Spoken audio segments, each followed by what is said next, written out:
Basically بھائیوں تین terminologies, تین اصطلاحات ایسی ہیں جن کو سمجھنا ضروری ہے، پھر ہمیں یہ ساری باتیں انشاءاللہ کھل کر سامنے آ جائیں گی۔ ان میں سے پہلی اصطلاح ہے، پہلی ٹرم ہے معجزہ۔ معجزہ عربی میں کہتے ہیں عقل کو عاجز کر دینے والی چیز، یعنی عقل یہ بات نہ مانے کہ یہ کس طرح ہو گیا ہے، فزیکل فینومینا آف نیچر کو توڑنے والی چیز، قانون قدرت کو توڑ دینے والی چیز۔ یعنی قانون تو یہ ہے کہ آگ جو ہے وہ جلا کر راکھ کر دیتی ہے، لیکن اگر کسی شخص کو آگ میں پھینکا جائے اور وہ نہ جلے تو اب یہ فزیکل فینومینا آف نیچر کو توڑنے والی چیز ہے، عقل کو عاجز کر دینے والی چیز ہے معجزہ۔ جیسا کہ سورۃ الانبیاء میں آیا کہ سیدنا ابراہیم علی نبینا وعلیہ الصلوۃ والسلام کے لیے اللہ تعالیٰ نے آگ کو ٹھنڈا کر دیا، لیکن وہ ایک ہی دفعہ ہوا، روزانہ یہ نہیں ہوتا۔ اسی طریقے سے سیدنا عیسیٰ علیہ السلام کے ذریعے اللہ تعالیٰ نے مردوں کو زندہ فرمایا، سورۃ المائدہ میں اس کا ڈیٹیل کے ساتھ ذکر موجود ہے، سورہ آل عمران کے اندر بھی موجود ہے۔ اسی طریقے سے موسیٰ علیہ السلام، ان کے ہاتھوں میں ایک عصا ہوتا تھا، ایک ڈنڈا جسے وہ زمین پر پھینکتے تھے اور وہ اژدہا بن جاتا تھا۔ اور یہ بہت بڑا معجزہ ہے، پلانٹ کنگڈم کو اینیمل کنگڈم میں بدل دینا، وہ نباتات کی کنگڈم ہے نا، درخت میں سے جانور کا بننا، جانور میں سے جانور کا بننا پھر بھی کوئی سمجھ آتا ہے۔ اتنا بڑا معجزہ ان کو دیا تھا جس کا ذکر سورۃ القصص کے اندر، سورہ طٰہٰ کے اندر اور کئی مقامات کے اندر بڑی ڈیٹیل کے ساتھ آتا ہے۔ تو یہ معجزہ جو ہے یہ پیورلی علم الکلام کی ٹرم ہے، فلسفی کی، فلسفے کی ٹرم ہے، اور علم الکلام کے اوپر میں نے بڑی ڈیٹیل سے لیکچر دیا ہے۔ اللہ تعالیٰ کی اسماء و صفات کے حوالے سے، علم الکلام کے حوالے سے مسئلہ نمبر 41 کے عنوان سے اہل سنت پاک .com پر۔ قرآن حکیم میں جو اصطلاح اور احادیث میں آئی ہے وہ معجزے کا لفظ نہ تو قرآن کی کسی آیت میں موجود ہے نہ کسی حدیث میں، یہ پیورلی ایک ٹرم ہے علم الکلام کی، جس کو محدثین نے بھی استعمال کیا۔ مشکات کے اندر بھی آپ کو معجزات کا پورا چیپٹر مل جائے گا، لیکن قرآن و حدیث میں کہیں معجزے کا لفظ نہیں آیا۔ قرآن حکیم میں اور احادیث میں جو ٹرم استعمال ہوئی ہے وہ ہے آیتن، یا وقف کریں گے آیا، نشانی، جسے ہم اردو میں کہتے ہیں، انگلش میں ہم کہتے ہیں سائن، SIGN، سائن، سگنیچر بھی ہم اس کو بھی سائن کہتے ہیں، کوئی نشانی۔ یہ ٹرم استعمال ہوئی ہے کتاب و سنت کے اندر، آیتن، نشانی۔ معجزے کا لفظ کسی بھی آیت یا حدیث کے اندر استعمال نہیں ہوا۔ اور اس معجزے کا مقصد کیا ہوتا تھا؟ اس معجزے کا مقصد، انبیاء کرام علیہ السلام کو جو معجزات دیے گئے، ان کا مقصد ہوتا تھا کہ ان انبیاء کرام علیہ السلام کے ذریعے اللہ تبارک و تعالی اپنی شناخت کرواتا تھا، کہ وہ اس طرح کے کام کر کے دکھائیں جو عقل کو عاجز کر دیں، تاکہ لوگ سوچیں کہ یہ ٹرو ریپریزنٹیٹو ہیں گاڈ کے، اس کائنات کو کسی گاڈ نے بنایا ہے، کسی سپریم بینگ یا سپر نیچرل ایجنسی، کسی خدا، کسی الہ، کسی اللہ نے بنایا ہے، کسی بھگوان نے بنایا ہے۔ یہ بات لوگوں کے ذہنوں میں راسخ ہو۔ انبیاء کرام علیہ السلام کے ذریعے اس طریقے سے معجزات عطا فرمائے جاتے تھے۔ اب معجزہ جو ہے اس کا اختیار صرف اور صرف اللہ تعالیٰ کے پاس ہے۔ کوئی نبی اپنی مرضی سے کوئی معجزہ دکھا ہی نہیں سکتا، یہ امپاسبل ہے۔ یہ کوئی کمپیٹنسی نہیں ہے، جیسے کوئی ڈرائیونگ سیکھ لے پھر وہ ڈرائیونگ کرنا شروع کر دے، ایسا کوئی معاملہ نہیں کر سکتا۔ اس کی میں مثال دیتا ہوں، جیسا کہ بچے کی پیدائش کے بعد آٹومیٹکلی عورت کے پستان میں دودھ اتر آتا ہے، اس کا اپنا کوئی اختیار نہیں ہوتا اس دودھ کو اتارنے میں۔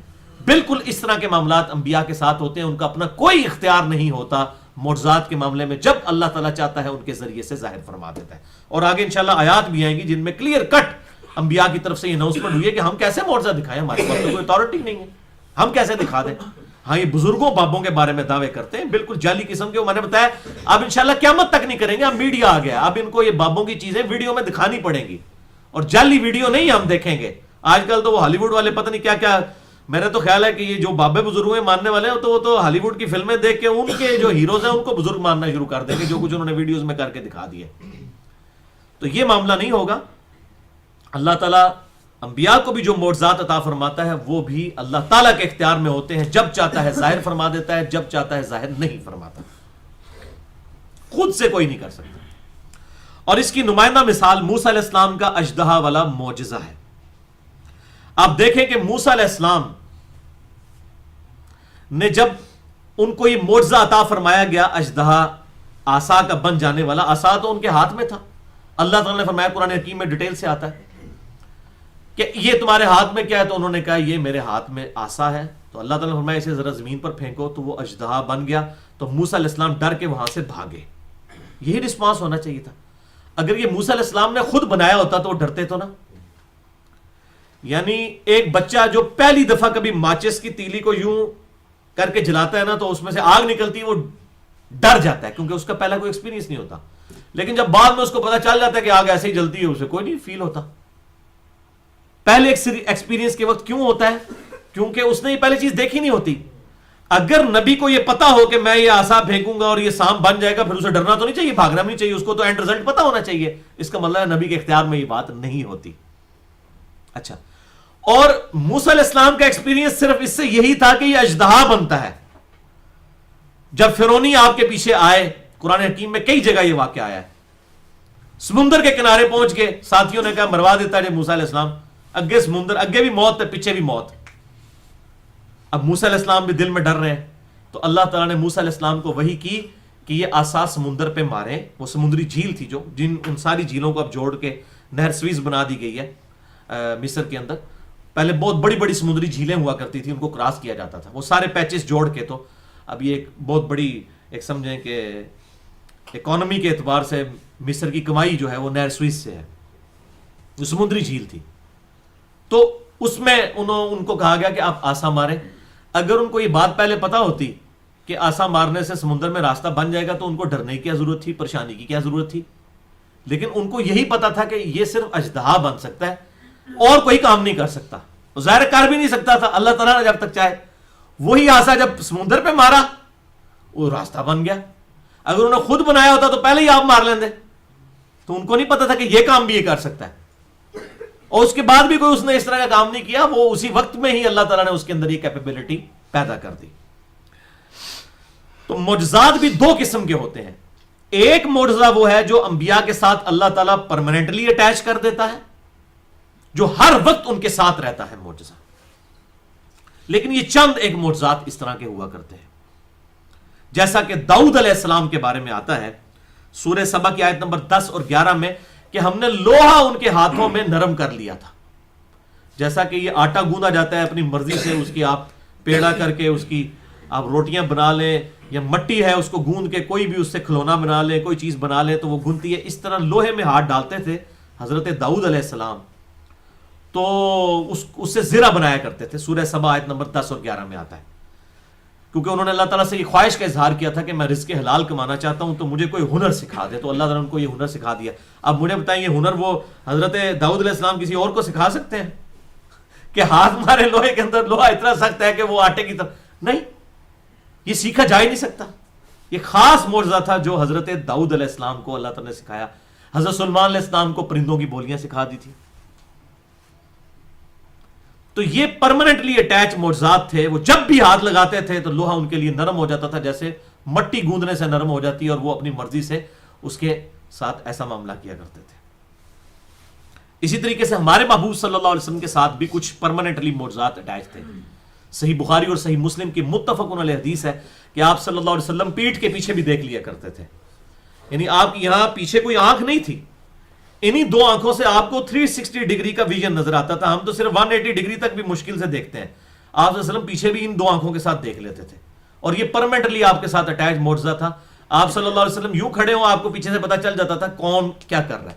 اس لیے بخاری اور مسلم کی حدیث ہے کہ نماز خشوع خضوع سے پڑھا کرو، تمہارا خشوع خضوع مجھ پہ مخفی نہیں ہوتا، یعنی جب آپ صلی اللہ علیہ وسلم نماز پڑھا رہے ہوتے تھے آپ کو پیچھے نظر آ رہا ہوتا تھا کہ کیڑا کنڈی پہ کھرک کرتا ہے، ہاں، تو آپ صلی اللہ علیہ وسلم نے اس طریقے سے، وہ بخاری مسلم میں حدیث آتی ہے، ایک صحابی لیٹ ہو گئے، ابو بکرہ، ایک ہے ابو بکر، ایک ہے ابو بکرہ رضی اللہ تعالیٰ عنہ، تو وہ آپ صلی اللہ علیہ وسلم کے ساتھ پیچھے سے ہی رکوع میں چلتے ہوئے آ کے ملے اور شامل ہو گئے۔ آپ صلی اللہ علیہ وسلم نے سلام پھیر کر فرمایا کہ میں نے تمہارا نماز میں شوق دیکھا۔ تو کیسے دیکھ لیا آپ نے؟ کوئی شیشہ لگا ہوا تھا سامنے، کوئی ویڈیو چل رہی تھی، آپ کو پیچھے نظر آ رہا تھا کیڑا کیڑا نمازی لیٹ آ رہا ہے، یہ بھی پتہ پہ لگتا ہے۔ تو آپ نے فرمایا کہ آندہ اس طرح نہ کرنا۔ اسی طریقے سے بخاری اور مسلم میں آتا ہے آپ صلی اللہ علیہ وسلم کے پسینہ مبارک سے خوشبو آیا کرتی تھی، اور صحیح مسلم میں آتا ہے کہ صحابہ کرام علیہم رضوان اس پسینے کو عطر کے طور پہ استعمال کرتے تھے. میں نے اس پہ پورا لیکچر دیا ہے, مسئلہ نمبر 118.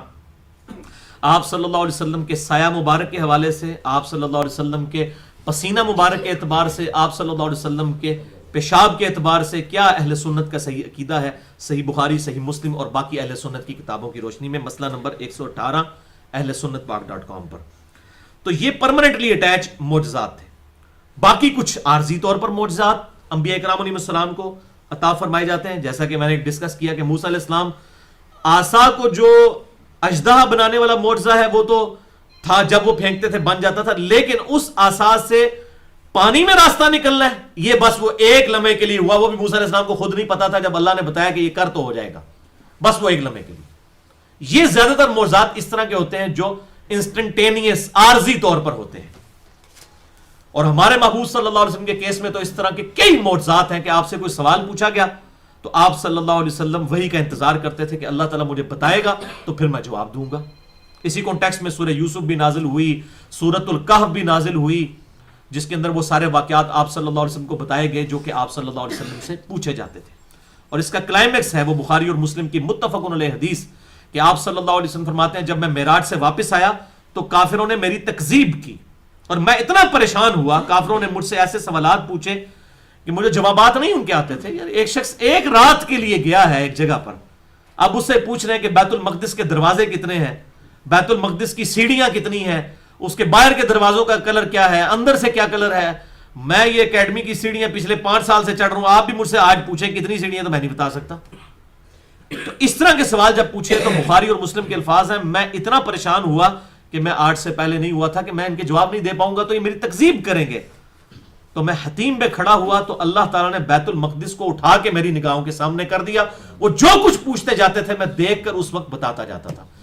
ورنہ اگر آپ کے پاس یہ کیپیبلٹی ہوتی کہ آپ خود یوں کر کے بیت المقدس کو 1000 کلومیٹر دور دیکھ سکتے تو آپ دیکھ لیتے کہ تھوڑا میں ہوں چکنا وینچ کر کے تو ہم دس دینا.